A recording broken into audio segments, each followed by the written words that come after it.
Hello and welcome to AllPointsTV.com. I'm Sam Jahari and welcome to Briona's Legacy. You know, I got a lot to cover with you today. There's a lot of things that's going on in this world, and it's just it's driving me crazy. As you know, I lost my daughter to addiction a little over 4 years ago, Valentine's Day 2011.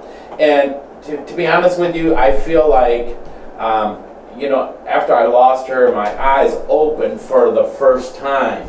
In life, we just tend to we're so wrapped up in work and family and whatever's going on, and it's like... Sam, swing your microphone over by you. It's over the other side there. Oh, okay. Yeah, swing over. We're just so wrapped up in everyday life that we don't pay attention to little details, to what's going on in the world around us, whether it's politics or just how, in our own city, what little things that's going on and stuff. And to be honest with you, as when I lost my daughter, 2 days later there was another girl that passed from addiction also, that overdosed. And it seemed like, the community was in an uproar because, like, this isn't supposed to happen, in a nice town or a nice suburb where we live. And to be honest with you, it's like, we all came together, politicians, state police, the sheriff, the police department in our community. We had some senators, we had state representatives, we had local community politicians, and it was really nice. We had people, from churches and wanted to come aboard, and wanted to actually do something. It's great, as a father that lost a child, it's like we're gonna actually do something that makes some changes happen. As a parent, and as I was going through this, with my daughter and stuff, it's like you're embarrassed, you're humiliated, you don't want people to know what's going on in your home. And, as a parent, I just thought that this was choice, that Briona was just making the wrong choices.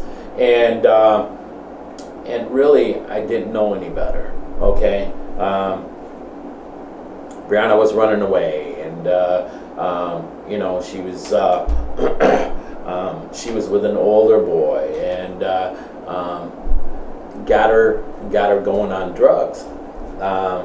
This boy, he was on heroin, obviously, and Briona seen her mom die of this drug as an overdose.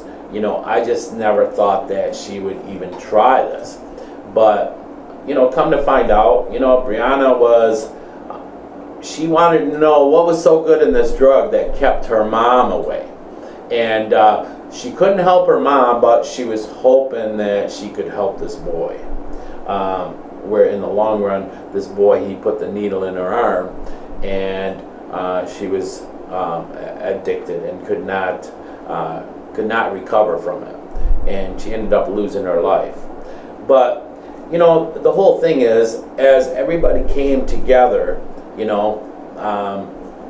you would think that their intentions are good, and everybody wants to do something to really change. But come to find out, I found that people came for the wrong thing. They were looking for their 15 minutes of fame, or they were looking to get paid. Really, there was only a minute few that really had the right intentions. And Tony Brown was the main guy that came together and put this thing together, with State Rep Joe Graves, and God bless these men, because their heart was in the right place. They wanted to make a difference. They seen that, this shouldn't happen in the community we live in. What happened is, as we went through this, Tony couldn't keep going with it, and was pretty much, he asked me to take this thing and run with it. Well, there was some members of the board that had some different ideas of what they wanted to do with this. So I kind of broke away from community parent, and we formed this, I formed Briona's Legacy. This is Briona's story, okay? This is what happened with my daughter, okay? This is my 911 call. This is Briona's Legacy. And that's where we went with this thing. I want to tell you that, originally when I got started with this, I was asked to speak. We were going to do this presentation called Chasing the Dragon. And when I was asked to speak, I said, what the heck, we need to touch these kids. That was a big thing, is getting out and telling these kids what they're going up against, and hopefully, opening their eyes to this epidemic, this heroin, drugs in general. Not only were we touching on the drugs and heroin, but we were seeing that bullying was really big. Teen suicide was happening a lot. And we wanted to get a rude awakening for these kids. And, originally when I was asked to speak, I said, yeah. Then they called me 2 hours later. They says, can we use your 911 call? And my wife was like, hell no, I don't want no part of that. We can't relive her death every time you do this, And I just thought that the stronger the message or the presentation can be, the better off that we are going to be, the better off that we can touch these kids. And originally, it was about saving one life is why I got involved in this. I look at it this way: I could not save my own child, but I'm hoping that I can save somebody else's child from this pain that I go through every day, this emptiness, this broken heart that I have. So that's why, Chasing the Dragon came about, from the sheriff department, and I was asked to speak. And, I really had a hard time. I was in a depression, and God showed me all these different signs that this is, what He wanted me to do. That's how I feel. A lot of times, we're asked to do something in our life, but either we're not listening or we got our eyes closed. And, trying the struggles of losing my child, I blamed God. I was mad at God, and I was in a world of depression. I had a hard time getting out of bed. My whole body ached. And, my daughter, the last Christmas that she was with us, I had given her a dolphin necklace because I know her mom liked dolphins, and she missed her mom and she liked dolphins. So, this was Christmas time. And then my daughter, of course, passed, in February 14, 2011. Well, she was 17 at the time, and October 9th, Briona would have turned 18. So the family decided that we are going to go to the cemetery, and by the time we got out there, it was like about 6 o'clock, 6:30, where the sun was coming down. And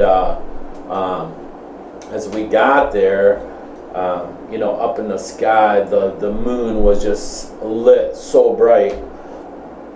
and it was lit onto this cloud that was a dolphin. So, I felt like God was telling me, hey, Brianna's okay, and I need you to be okay. I got this job that I want you to do. You see, Brianna was born, I went through the rubber, and she was conceived. And I was scared to death, but she was born a beautiful child, and that's why I was so mad at God. It's like He gave her to me for just to break my heart, but I felt like this is what He wanted me to do. This is my calling. That's how I feel, and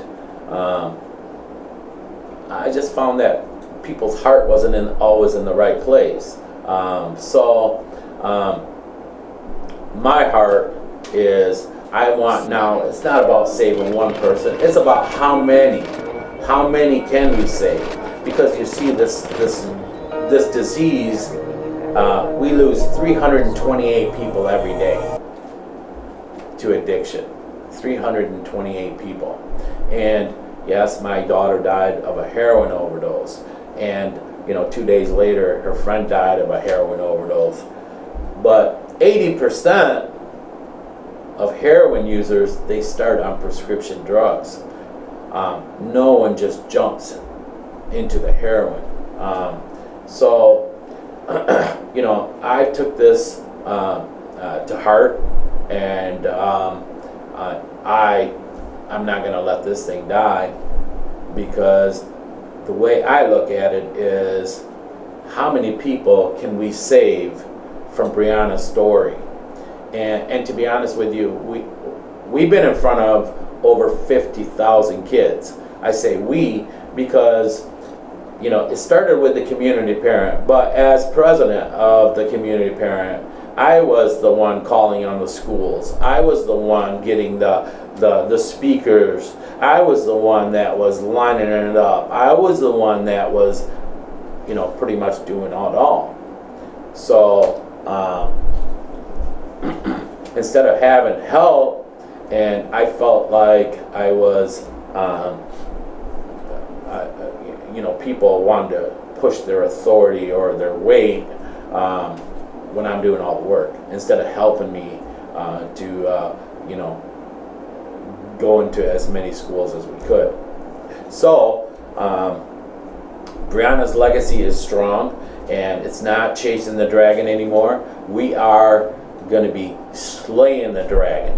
Chasing the dragon is the chase of that high. That's what the dragon is that high. Okay, now it's not about chasing, it's about slaying the dragon. Okay, and getting rid of this, and hopefully save lives. I was in a restaurant a couple of months back, and we got there late, so I says, we'll just order, it was like 10 to 9, and I think the restaurant closed at 9, excuse me, and as I'm ordering, the girl, she said, if you just wanted to order something to go, that'd be good. It's like, yeah, no problem. So as I ordered, she took my order and everything, and she kept looking at me like really funny, She said, she asked me if I was, my older son, his name is Raid, and she said, are you his dad? And I said, yeah. She said, I just want to let you know that you really changed my life. And I says, I'm sorry, what do you mean? And she says, I was in the Grand Blanc area, but now I go to Lake Fenton School. I'm a junior this year. I will be a junior this year, but I've seen your program, and you really changed my life. And I just wanted you to know, thank you for what you're doing, and please keep doing it. And it was like, it was like somebody just taking cold water and shoving it, or pouring it on your back. Your hair stands up, and it's just a wonderful feeling that you know that you touched somebody by telling your story, and that's how I felt. You know, that's just one of the many messages that I've gotten, you know, through the 4 years or so. But just want to let you know that Briona's legacy and slaying the dragon is strong, and we will be coming to a school near you very shortly. We are talking with Flushing High School, and we're setting on some dates, and they're excited to have us, and they look forward to the message. And but you know, not only is drugs a big thing in our what's going on, you know, politics is happening. You know, we got the presidential races coming up and stuff, and you know, whether you're a Democrat or Republican, I don't really care. What I do care about is you listen, you know, and it's about we the people taking our country back and putting somebody in office that's actually going to work for we the people, not about working for their pocketbook or them getting rich and not doing shit for us. Okay, excuse me, but that's how I feel. I feel it's all our politicians are working for whoever gave them money to get in office, and they forgot about we the people. You see, politicians, we put them in office, and that's who they're supposed to be working for.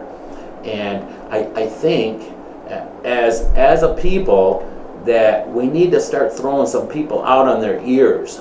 You know, this stupid guy that's taking money and having sex with a co-worker, you know, Mr. Cursor or whatever his name is. Get involved, people. See what's happening. See what's happening around you. You know, I can't keep my eyes closed anymore, and I cannot just be quiet of what's happening around us. I love this country. In this country, our founders, they foreseen all these things. And in our Constitution, you know, all these things was written because they were so smart. They knew what was going to happen. But, you know, our president has just been taking away a little bit of our Constitution every day, a little bit of our civil liberties, and we're quiet and we're taking it. And we are taking it. I'm sorry, but, you know, Mr. Obama, he is not a good president. He's the worst president that we've ever had, you know. And if you really open your eyes and see, I don't care if Democrat or Republican or whoever, okay, you're an independent. See things for what they are, okay? See things for what they are. Then this thing with Iran, it's like, you gotta be nuts, you know? You gotta be nuts. It's like you're opening the door. Okay, 10 years, you know, you can't have this weapon. Like, they're gonna let us go in and see what they're doing. You gotta give them a 24-day notice, and you can never get on their military compound. So that's where they're gonna put their bombs. That's where they're gonna put their bombs, okay? I don't understand. It's like these people are telling us exactly what's happening, and we have our eyes closed, and we want to be friends with them because, you know, so we have something written, so this president can say, oh, I got this. I'm sorry, but nothing this president has done for us has worked. Whether it's Obamacare or his health care plan, didn't work, okay? Now this befriending Iran so we can give them all this money, you know, all this money that we've had seized from them, so they can give it to Hezbollah and you know, do what they can. Well, they're already ordering all these weapons coming from China and Russia. That's what they're going to do with their money. This is not a good deal. This is not a good deal. America, wake up. Wake up to what's happening, okay? Because this is not a good deal, okay? Obamacare, okay, or his health care plan, they says, oh, vote on this, then you'll find out what's in it. Doctors don't want to be doctors anymore, okay? This health care plan is not working. So what? They got more health insurance, but it's not working. It's not working, okay? And I don't care who you talk to, this is not a good thing, okay? Well, John, did you get that put up? I think I do, so I'm going to give it a shot. That's where what started playing in the background when you were talking a few minutes ago. I loaded it up and it started playing by accident. I didn't know I was going to do that, so yeah. We'll give it a shot. If not, I'll post the video link to YouTube when I tag the show. So okay. You want to give it a shot right now? Sure. Let's go back to what the show is all about. Really, it's about the drugs, and I wanted to share this video with you. The Truth About Drugs is what it's called.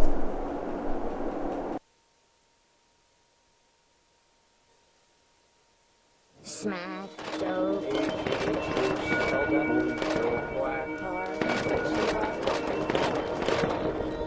will take everything you've ever loved and it will destroy it. From a poppy plant which grows in big stalks, and it's got this big bulb on the end of it. They extract the white substance by scraping the bulb with a knife, and this milky substance. What'd you say? I said I think that's the wrong video. Yeah, but it's the one I loaded up, so it's all about it. Hold on here, I'll stop it then, hold on. Yeah, sorry about that. That's the one I loaded up from YouTube. You saw the video. So if they changed it. Oh, is it? Yeah, that's the video. Okay. That's the video, but it's also about you can't see the video because you're in there, right. But it was about heroin and stuff like that too. But it was a teaser.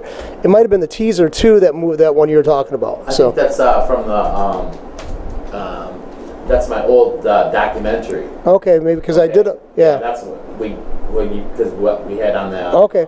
Because I loaded it up from YouTube and it went into that file and I pulled that out and that's what I thought it was. So okay. Sorry about that. Yeah. Yeah, that's okay. Well, hopefully we'll be able to get that for you. If not today, we will get it for you at another time. And it covers all the drugs, okay, and how people get started in it. What I find is 10% of us, we have what we call this addiction gene or this brain disease or whatever you want to call it, okay, but it extends something like this, okay. What you find that most addicts, they just feel inept. Something is not complete with them. Now, are these people, they can be top stars of football players, or captain of the basketball team, or they can be a cheerleader, or played lacrosse, or anything where you can't really tell like something is off with these people, okay. But they just feel whether they don't feel pretty enough, or they just feel inept. And what happens is, they will go to a party, or they get a tooth pulled, or they sprain an ankle and they go to their doctor, okay? Or at a party they'll have their first drink, or smoke a marijuana joint, or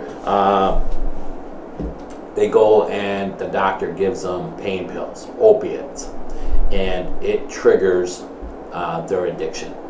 And it's from that, they have this euphoria where they feel complete, or they're covering up their pain of what they're feeling, okay? Their insecurities, or whatever, however you want to put it. Now I'm just a parent, and I get this information, and I've educated myself about addiction, so I can share with you, my audience, and I can share with these children when we go into these presentations. And the whole thing is, I believe the only way that things can change and you can make a difference is by talking about it, by communication. And that's why it's key that we do the presentations. It's key that I have this radio show to express and to educate you on what's happening around us, okay? And again, I'm just a parent, but I look at it this way, okay? We have 1 million doctors, and then we have doctors for addiction are less than 3,000. Isn't that crazy? When we have over 24 million people that are what we call recovering addicts. Then we have approximately another 24 million that are full-blown addicts. Okay? Isn't that crazy? But, we want to lock these people away. We say that this is a sickness, but we want to lock them up. You see, we've had this war on drugs since the 70s, and where have we gotten? We've got more prisons. 70% of these people in prison have a mental health issue or addiction. They're non-criminals, okay? Non-violent crimes.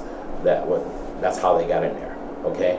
And 70% are because now being an addict, a lot of times you have a mental health issue also, okay? And here's another angle or another something to bring into the forefront, all these killings that we have going on, whether it was at Columbine or the guy in the theater or the guy that just killed a cop, okay, or that other one that killed those people in church. All of these people have a mental health issue going on, and that they blow. Okay? That's what's happening. That's what's happening all around us. Okay? Now, the guy that killed those people in the church, he was picked up 6 months prior. He was going crazy in the mall, and when they picked him up, he was on Suboxone. Okay? Now, how did this guy get back out in the street and he got a weapon? That's crazy. I'm for the Second Amendment, and the Second Amendment was put into play by our forefathers. So if our government gets too big, that we can defend ourselves. That's why the Second Amendment, and we are to bear arms. Okay? You see, when when the people fear the government, there's tyranny. Okay? But when the government fears the people, there's democracy. There's liberty. Okay? That's in our Constitution, ladies and gentlemen. Okay? That's in our Constitution. And somewhere along the line, what happened is, let's go back even. God, He made this earth great. And everything there for us, whether it's the food, the air, the water. Man come along, and because of his greed, okay, he has ruined everything from the water, the air, the food, okay? Greed and man, okay, has ruined all of this, okay? This is happening all around us, ladies and gentlemen, all around us. I'm not here to preach to you. I just tell you what's in my heart, okay? This is just what I believe. And you know, if you don't think the same way or I'm wrong, I would love to have you on the show, okay? And hear your side of the story or what you got, okay? But the only way we can make changes is by communicating, okay?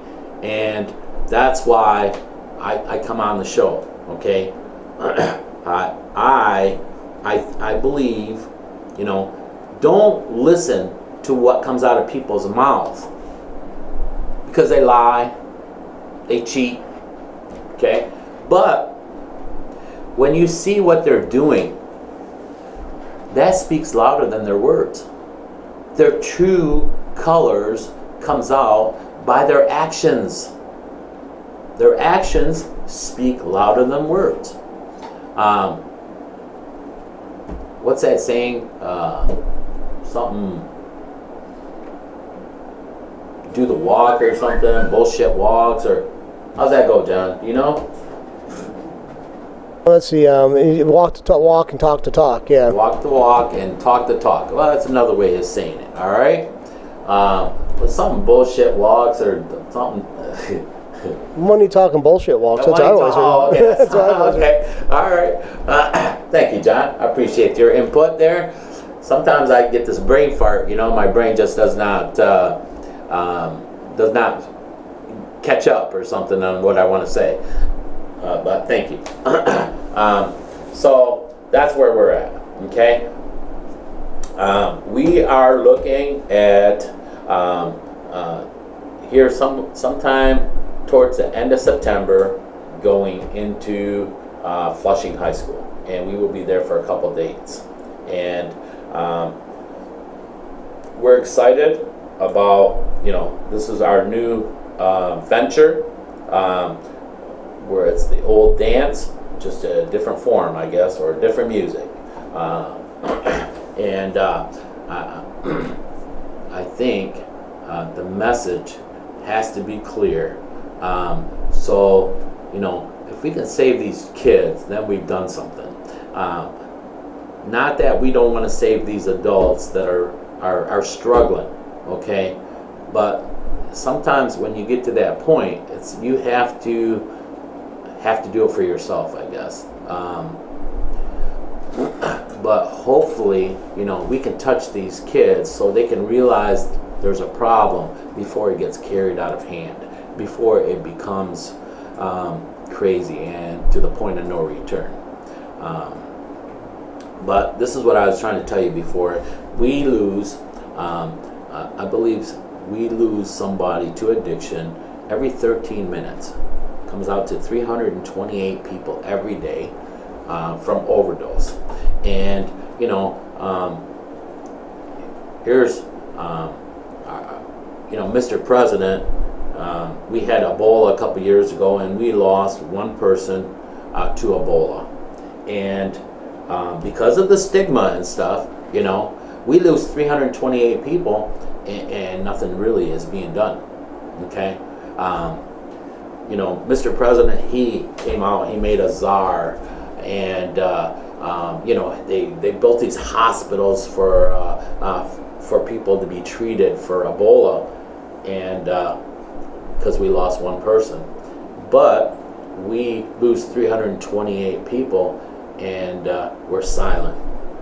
We're silent because of the stigma that, you know, these people are doing it to themselves. And see, I used to think the same way. I remember my daughter, you know, she had cut the tether and ran away, and they caught her a few days later, and she was in this home, and she had done, you know, she said $700 worth of heroin. So she was pretty messed up. So, you know, her probation officer calls me, and she says, we caught her, we're taking her to this, you know, to the court, meet us there. So I get to the court, and Briona's messed up, you know, and the magistrate, he says, well, I want you to send her to the hospital before we send her back to the detention center. And so, you know, I follow her to the hospital, and as I walk in, the emergency doctor, she's just yelling at Briona. And she's like, you're doing this to yourself. I got all these sick people here. And you're doing this to yourself. Why should I do anything for you? All these people are sick. Well, doctors, they take an oath. And, well, Briona's sick too. She has this brain disease. And this addiction that supposedly is a sickness. Okay? But see, this doctor does not know that. Or if she does, she's not saying, right? So that's how I figured, well, yeah, it's about choice. But really, after I educated myself in this addiction, nobody chooses to be an addict. Because you see, being an addict, it makes you become something that you're not. It makes you become someone that you don't even recognize when you look at yourself in the mirror. It makes you become a liar, a cheat, a prostitute, men and women. You do anything for this drug, even kill. You'll become a criminal for your drug. It becomes your master, and you're willing to do anything for it. Hey, John, do you have the one of the girl from Ohio? I believe I do have that one, yeah. Yeah, can you put that up, please? Okay. I think this will help you to see the eyes of the addict and see what they go through and how they get there, more than I explain it. And I hope this educates you, because you see, changes can only happen by the louder the voice and the more people come aboard and actually see things for what they are. Don't be embarrassed because it's happening in your home or in your neighbors or in your cousins or aunts or whatever, because it's happening everywhere. It doesn't matter where you live, and addiction does not discriminate of how much money or what kind of house you live in, or if you're in the suburbs or wherever. Okay, this touches everybody. Please check this out.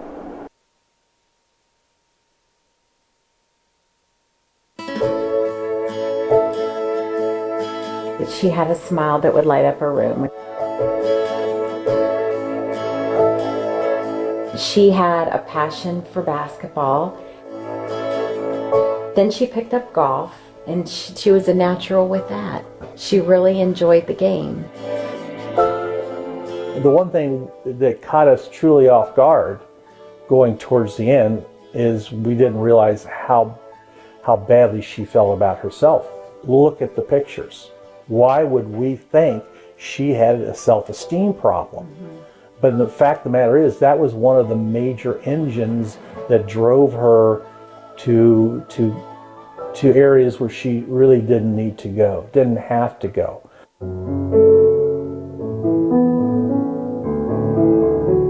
My spoons started to disappear.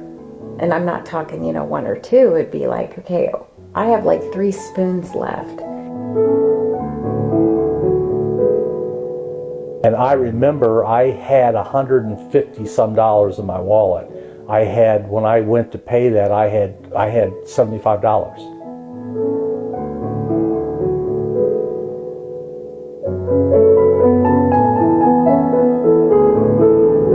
And of course she started crying. And yes, I came down. Yes, I took your credit card. Yes, I used it.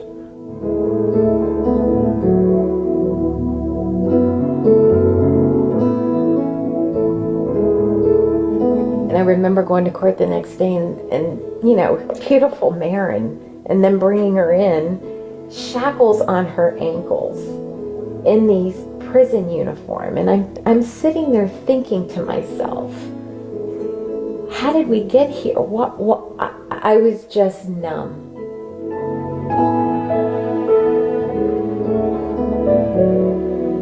She needed the money to pay some people back, and she needed the money to trade the gas for the heroin. If you would have asked us, what do you know about heroin? I would have said a street drug, a junkie's drug. You know, not something that you hear about on TV. It's not something that you would find in a community like Pickerington or any suburb.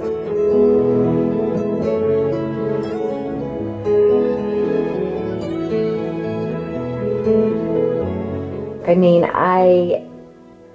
every day was that we have to keep her alive. We have to save her. If she said she was going to a meeting, I would follow ahead of time and sit in the parking lot and see her walk in, because I could breathe again, because she showed up. We got one more day. She's sober one more day.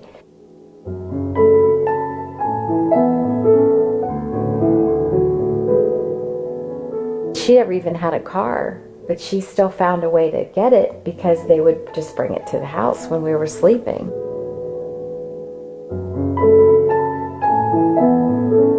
I remember walking into the apartment, and I've never heard such a horrendous scream in all my life. When I went up and walked through that bathroom door and saw him there holding my daughter,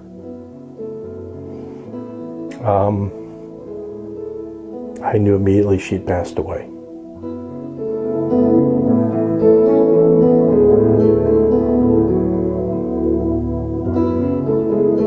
I know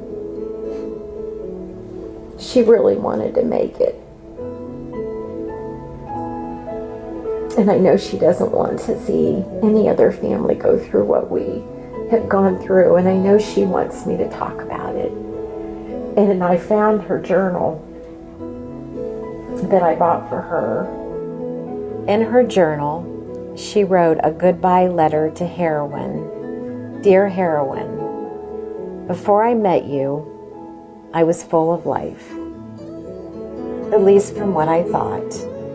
But then problems started coming my way that gave me the excuse to meet you. It was like love at first sight.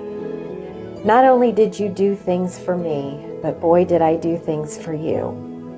I lied to my family, friends, and even more importantly, I lied to myself. I would steal and cheat for you. I would risk my freedom and my life for you. But our relationship went to hell when the first and last time you really almost took me away forever. You had me for 7 minutes. I won this battle, and I will never have to suffer again. Sincerely, your worst enemy, Marin Briggs. She still went back to it.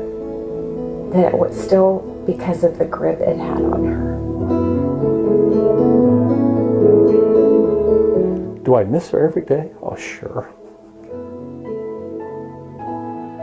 You can't bring her back, and we can't go back. But if we can help other people by telling our story, then that's what we have to do.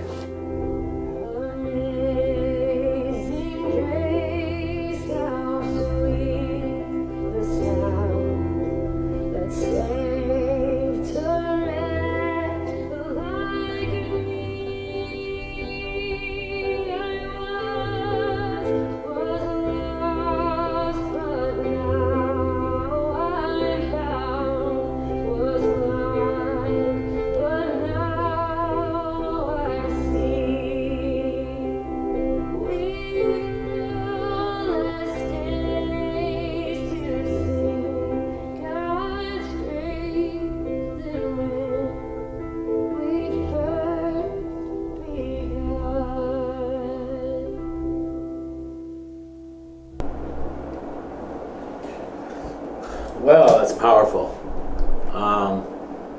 You see, most parents, when they lose a loved one, they want to share their story, or they want to clam up and not say anything.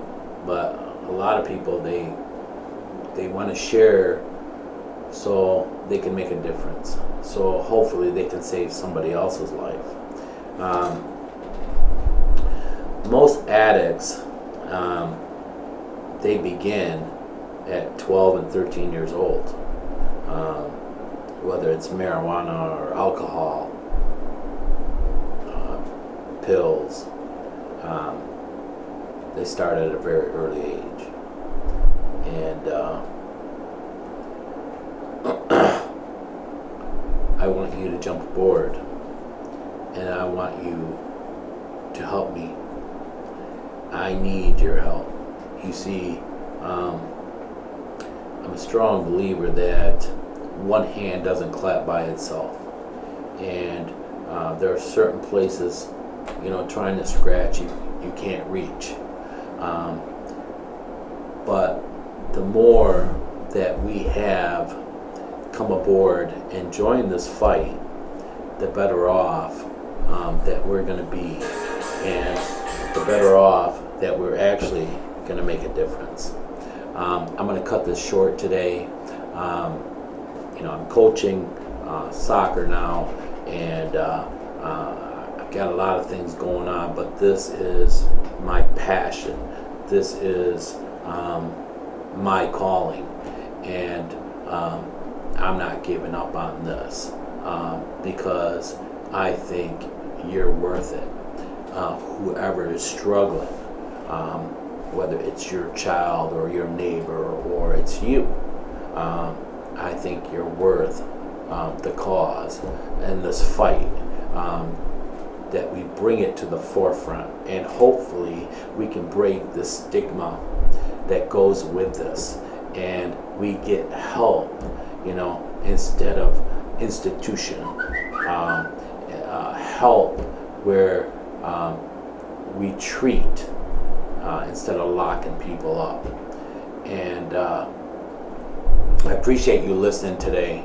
I appreciate you listening every time we come on and seeing what we're all about, because together we can make a difference.